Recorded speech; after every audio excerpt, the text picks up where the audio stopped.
ముందుగా నాకు అవకాశం ఇచ్చినటువంటి దేవునికి నన్ను ఎంతగానో నేను ఆశపడగా నాకు ఈ అవకాశం ఇచ్చిన మాస్టర్ గారికి పెద్దలకు నా వందనాలు తెలుపుకుంటున్నాను. కూడి వచ్చిన మీ అందరికీ శుక్రవారము శుభాకాంక్షలు నేను తెలుపుకుంటున్నాను. ఈరోజు నాకు ఇచ్చినటువంటి మాట, మూడవ మాట, యేసుక్రీస్తు వారు పలికిన మూడవ మాట,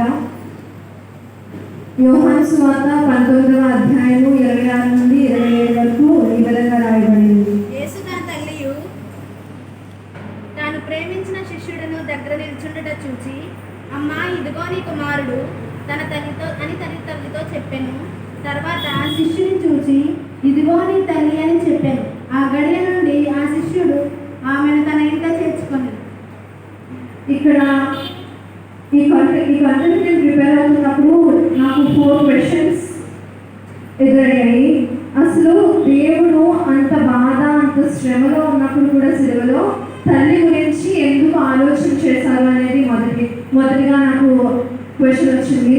రెండవదిగా ఆలోచించడంలో ఉన్న భావం ఏంటి అని, మూడవదిగా వేరే ఎవరిని కాకుండా యేసుక్రీస్తు వారి యోహాన్కి ఎందుకు ఆ బాధని అప్పగించారు అని, అండ్ నాలుగవదిగా యోహాన్ గారిని ఎందుకు ఎంచుకున్నారనే విషయాన్ని నేను ధ్యానం చేయడం ఇష్టపడుతున్నాను.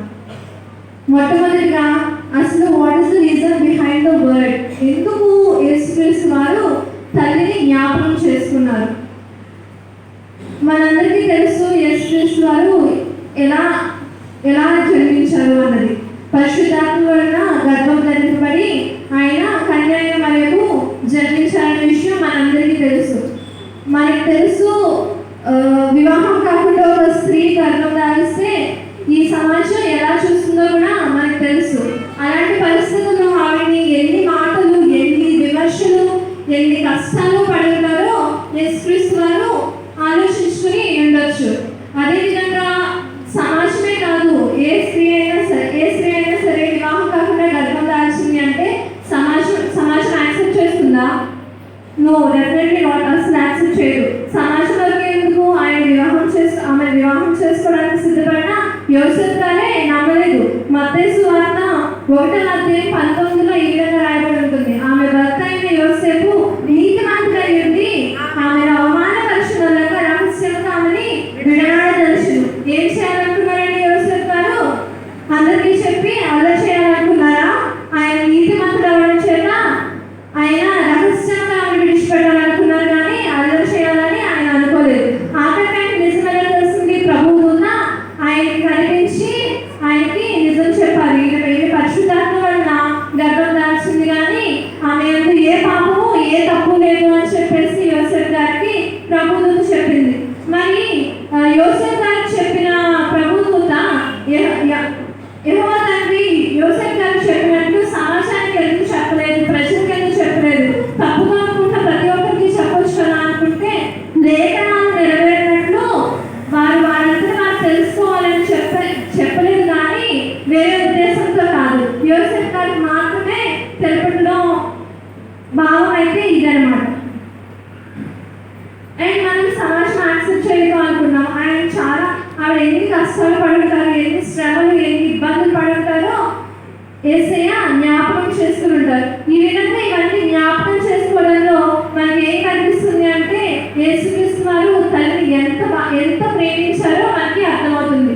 మొట్టమొదటిగా మనం తెలుసుకుంటున్న విషయం ఏంటి అంటే, యేసుక్రీస్తు వారు తల్లిని ఎంతగా ప్రేమించారో అనే విషయాన్ని మనం తెలుసుకుంటున్నాం.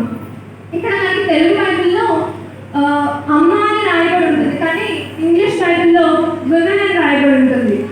Women behind person behold my mother అని రాయబడి ఉంటుంది.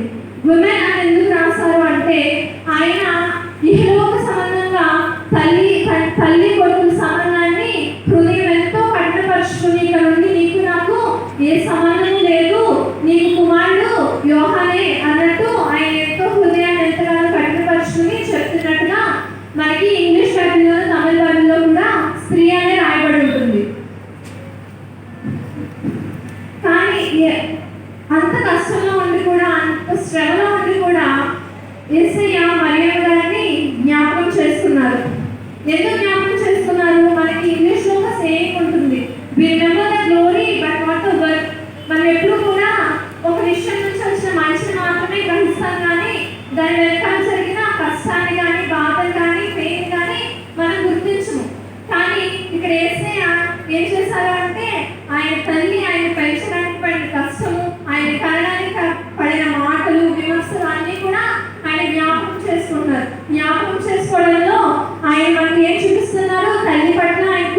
ప్రేమను చూపిస్తున్నారు. అండ్ ఇంకొకటి, everyone remembers the feelings but not the actions behind it.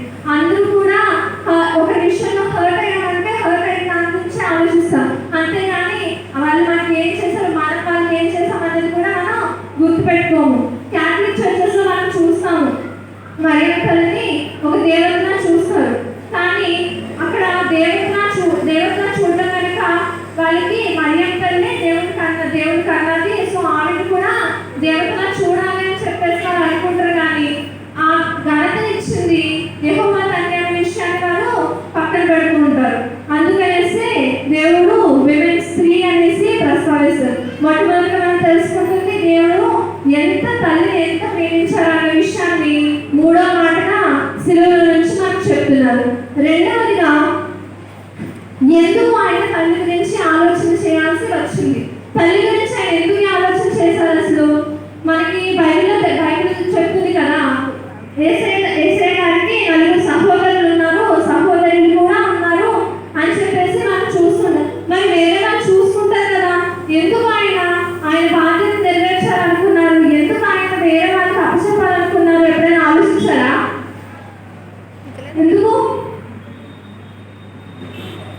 ఈ రోజుల్లో మనం చూస్తూ ఉంటాం, తల్లిదండ్రుల ఆస్తితో పాటు వాళ్ళ ఉండే టైం కూడా వాళ్ళు షేర్ చేసుకుంటున్నారు. ఒక 2 పిల్లలు ఉన్నారంటే ఒక 6 months నీళ్ళ గురించుకో, 6 months నాయ గురించుకుంటాను, లేదా అమ్మని 6 months నీళ్ళ గురించుకో, నాన్న గురించుకుంటారు. మళ్ళీ నెక్స్ట్ 6 months వాళ్ళిద్దరు మార్చుకుందాం అనేసి చాలా మంది అనుకుంటూ ఉంటారు.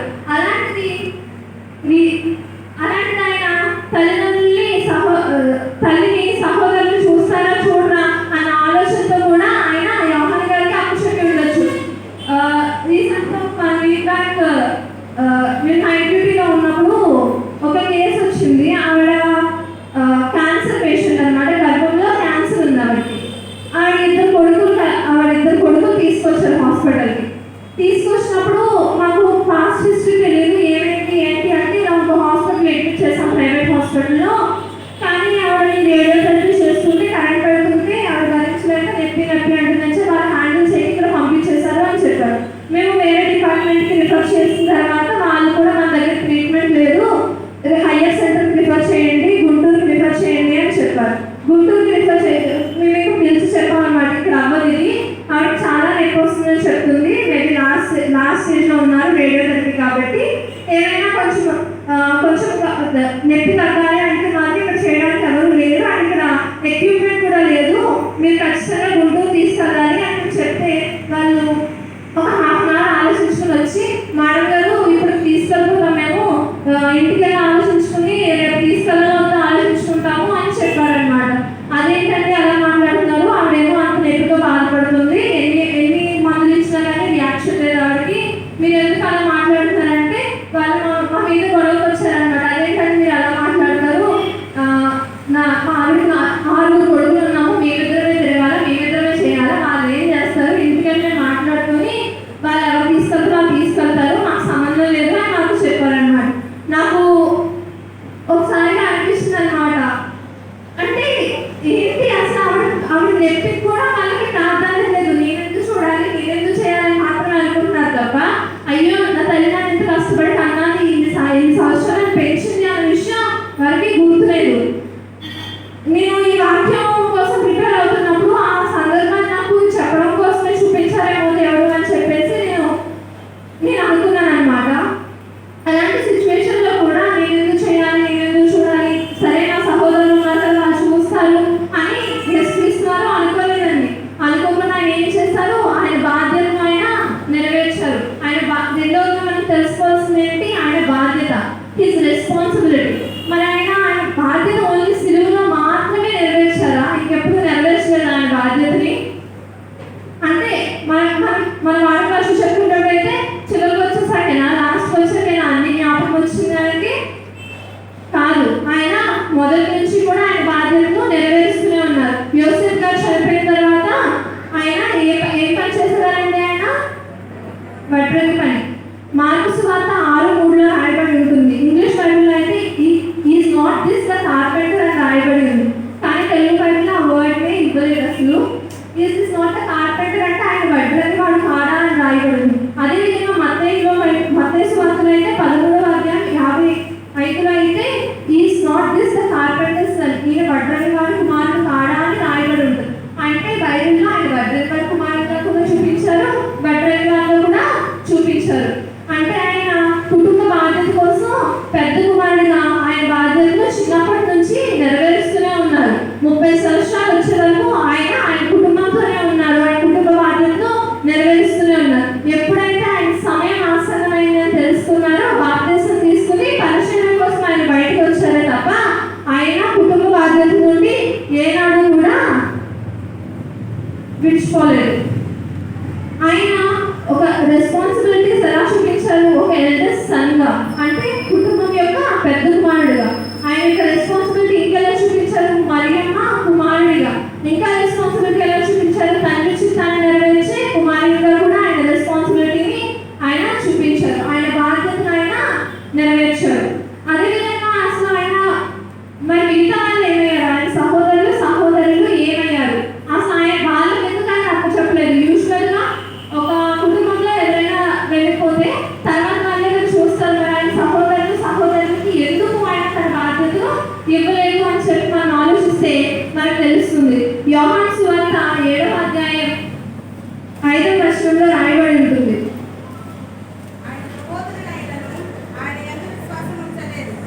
ఆయన సహోదరులను ఆయన ఎంతో విశ్వాసం ఉంచలేదు, ఆయన నమ్మలేదు, ఆయనతో పాటు నడిచిన వారు కాదు ఆయన సహోదరులు. ఇంకొకటి మత్తయి సువార్త 13:56లో రాయబడి ఉంటుంది. ఇతని సోదరీమణులందరూ మనతోనే ఉన్నారు కారా? పై వచనంలో చదివితే మనకు తెలుస్తుంది అన్నమాట. అంటే ఆయన వడ్రంగి వారి కుమారుడే కదా, యూదా వీరితో ఉన్నవాడే కదా, ఈయన తెలివితేటలు ఎక్కడి నుంచి వచ్చాయి? వీళ్ళ సహోదరులందరూ కూడా మనతోనే ఉన్నారు, ఈయనకి తెలివితేటలు ఎక్కడి నుంచి వచ్చేసాయి అని చెప్పేసి వారు విమర్శిస్తూ ఉంటారు అన్నమాట. యేసయ్యని వాళ్ళందరూ మనతోనే ఉన్నారు కదా అంటే ఎవరితో ఉన్నట్టు? విమర్శించే వారితో ఉన్నట్టు, లోకంతో వారు ఉన్నట్టు. అంటే ఆయన వారి సహోదరులు విశ్వాసం ఉంచిన వారు కాదు, మరియు వారి లోకంతో ఉన్నవారు కాబట్టి ఆయన వారికి తన బాధ్యతను అప్పచెప్పలేదు. ఇంకో సిచ్యువేషన్ జరుగుతుంది. ఒక సిచ్యువేషన్లో యేసు ప్రభు వారు బోధన చేస్తున్నప్పుడు ఆయన తల్లి ఆయన సహోదరులు ఆయన చూడడానికి వస్తారు. చూడడానికి వచ్చినప్పుడు ఆయన ఒక మాట, ఆయన శిష్యులు వచ్చి ఇలాంటి తల్లిని సహోదరుని చూడడానికి వచ్చారు అంటే ఆయన అంటారు అనమాట, ఎవరు నా తల్లి, ఎవరు నా సహోదరులు?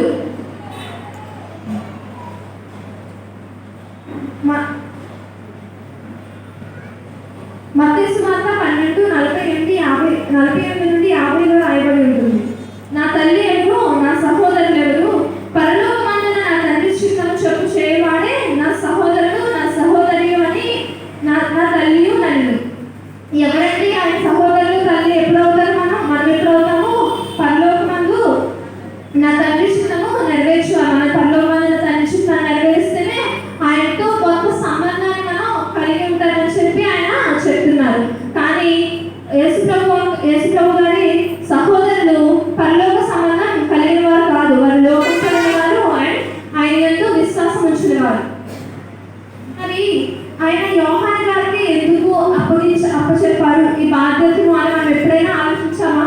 ఎందుకు యోహాను గారికి మాత్రమే ఆయన బాధ్యత అప్పచెప్పారు? మిగతా వాళ్ళందరూ ఏమైపోయారు? 12 మంది శిష్యులు, ఒక ఆయన చనిపోయారు. ఇంకా 11 మందిలో ఎందుకు యోహాను గారిని ఆయన ఎంచుకున్నారు? ఆన్సర్ లేదా? మనం చదివిన 19:26లోనే రాయబడింది, ఆయన ప్రేమించిన శిష్యుడు అని. ఆయన ఎంతగానో ప్రేమించిన శిష్యుడు యోహాను గారు. ఆ యోహాను గారిని ఎంచుకున్నారు. మరి మిగతా వాళ్ళందరూ ఏమైపోయారు? మార్కు సువార్త 14:50లో రాయబడింది. 14:50 మార్కు. అప్పుడు వారందరూ ఆయనను విడిచి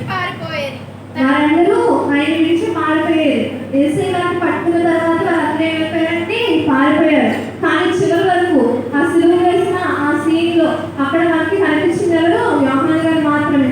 అంటే యోహాను గారు యేసుక్రీస్తుతో చివరి వరకు నడిచిన వ్యక్తి.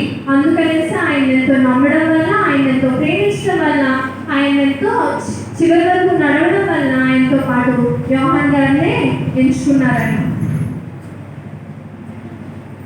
మరి యేసుక్రీస్తు వారు ఎంతో బాధతో, ఎంతో శ్రమలో ఉన్నప్పుడు కూడా అయ్యో నా